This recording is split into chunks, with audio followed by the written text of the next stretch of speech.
Hi friends, இது வந்து மஞ்சள் கரிசாலை. இது 2 நாள் முன்னாடி காய வச்ச மூலிகை. இது வந்து கறிவேப்பிலை.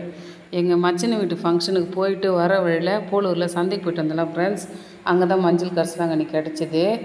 அதுக்கப்புறமா காய்கறியும் வாங்கிட்டு வந்துட்டோம் ஃப்ரெண்ட்ஸ். சந்தைக்கு போய் ரொம்ப வருஷ கணக்காகுது. நான் சந்தைக்கு இப்போலாம் போகிறதே இல்லை ஃப்ரெண்ட்ஸ். கொஞ்சம் கொஞ்சமாக அப்பப்போ காய் ஃப்ரெஷ்ஷாக வாங்கிக்கிறேன். ஃப்ரிட்ஜில் வந்து எந்த காயுமே வைக்கிறது இல்லைல்ல, அதனால தான். இல்லைனா முன்னெல்லாம் வந்து சந்தைக்கு போகும்போது செவ்வாய்க்கிழமை ஃபுல்லாக காலையிலேருந்து நல்லா ஃப்ரிட்ஜை சுத்தமாக கழுவி வெயிலில் காய வச்சு எடுத்து ஃபிட் பண்ணிவிட்டு அதுக்கப்புறமா சந்தைக்கு ஈவினிங் போயிட்டு வந்தேன்னா அதை க்ளீன் பண்ணி கீரை, புதினா எல்லா காயும் 2 வாரத்துக்கு தேவையான மொத்தத்தையும் வாங்கிட்டு வந்து வச்சுப்பேன். அதை க்ளீன் பண்ணி முடிக்கவே நைட்டு 11 ஆகும் ஃப்ரெண்ட்ஸ். இந்த புதினா, பச்சை மிளகா, கறிவேப்பிலை, கொத்தமல்லி எல்லாத்தையும் க்ளீன் பண்ணணும்ல. காயெல்லாம் உப்பு தண்ணியில் போட்டு நல்லா பெரிய பாத்திரத்தில் முக்கி நல்லா ஆற வச்சுட்டு அதெல்லாம் எடுத்து வச்சுட்டு தான் ஃப்ரெண்ட்ஸ் தூங்குனேன். கண்டிப்பாக 11:30 ஆகிடும். இப்போ காயெல்லாம் ஃபுல்லாக தனித்தனியாக பிரித்து எடுத்து வச்சுட்டு புதினாவை பறிச்சுன்னு இருக்கேன்.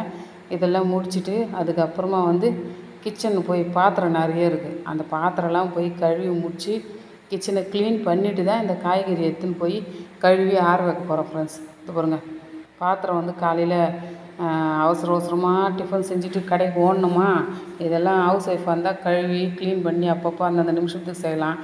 நம்மளுக்கு வந்து அருணுக்கு வந்து 8:30 8:45 டிஃபன் கொடுக்கணும் கேட்டில். லஞ்சும் அப்போயே காலையிலே கொடுத்துட்றோம்ல. அதனால் வந்து இப்போ ஆட்டு போட்டவுடனே ஓடுவேன் இங்கேருந்து வண்டி எடுத்துக்கின்னு அவனுக்கு லஞ்ச் கொடுக்கறதுக்காக, அதான் டிஃபன் பேக் கொடுக்கறதுக்காக. அதனால் வந்து நான் முடிஞ்ச வரைக்கும் எல்லா வேலையும் செய்வேன். முடியாததெல்லாம் அப்படி அப்படியே போட்டு போயிடுவோம் ஃப்ரெண்ட்ஸ். குழந்தைக்கு டைம் ஆகிடும்ல, அதனால தான்.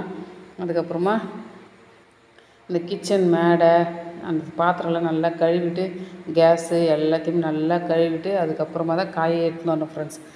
இவ்வளோ வேலை இன்றைக்கி வந்து கடையிலேருந்து வந்த உடனே இவ்வளோ வேலை இருக்கா. ஒவ்வொரு நாளைக்கு ஒவ்வொரு மாதிரி வேலை இருக்கும். ரொட்டீனாக ஒரே வேலை இருக்காது. நாளைக்கு என்ன வேலை, டெய்லி என்னென்ன வேலை செய்வோம் கடையிலேருந்து வந்த உடனேன்னு நான் போடுறேன். ஒரு நாள் ஃபேன் க்ளீன் பண்ணுவோம், ஒரு நாள் பாத்ரூம் க்ளீன் பண்ணுவோம், ஒரு நாள் ஹாலு க்ளீன் பண்ணுவோம். நிறைய வேலை இருக்கும் ஃப்ரெண்ட்ஸ்.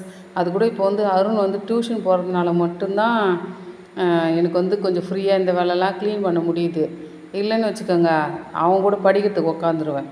சரி, எப்படி தான் படிக்கிறான்னு பார்க்கலான்றதுக்காக தான் அனுப்பிச்சிருக்கிறேன். ஒரு 5-6 நாளாக தான் போயின்னு இருக்கான்.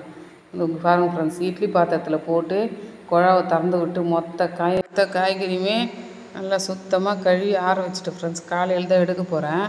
இந்த வீட்டு வேலையெல்லாம் முடிச்சுட்டு அருண் வரத்துக்குள்ளே ஃபோனில் இருக்கிறது எல்லாமே எடிட் பண்ணிவிட்டு அதுக்கப்புறம் தான் ஃப்ரெண்ட்ஸ் தூங்கணும். இந்த பாருங்கள், குப்பை எவ்வளோ நம்ம காய்கறிலாம் கொட்டணும்ல, அதெல்லாம் க்ளீன் பண்ண குப்பையெல்லாம் வாரி போட்டு அதுக்கப்புறமா துணியை மடிச்சுட்டு அருண் வந்தவுடனே அருணை கவனிச்சிட்டு அதுக்கப்புறம் தூங்கினா ஒரு சொர்க்கம் மாதிரி தூக்கம் வரும் ஃப்ரெண்ட்ஸ். அப்படியே அடித்து போட்ட மாதிரியே இருக்கும். அவ்வளோ வேலை. இன்றைக்கி வந்து இந்த வேலையா, நாளைக்கு வேறு வேலை, ஒவ்வொரு நாளைக்கு ஒவ்வொரு மாதிரி வேலை இருக்கும் ஃப்ரெண்ட்ஸ்.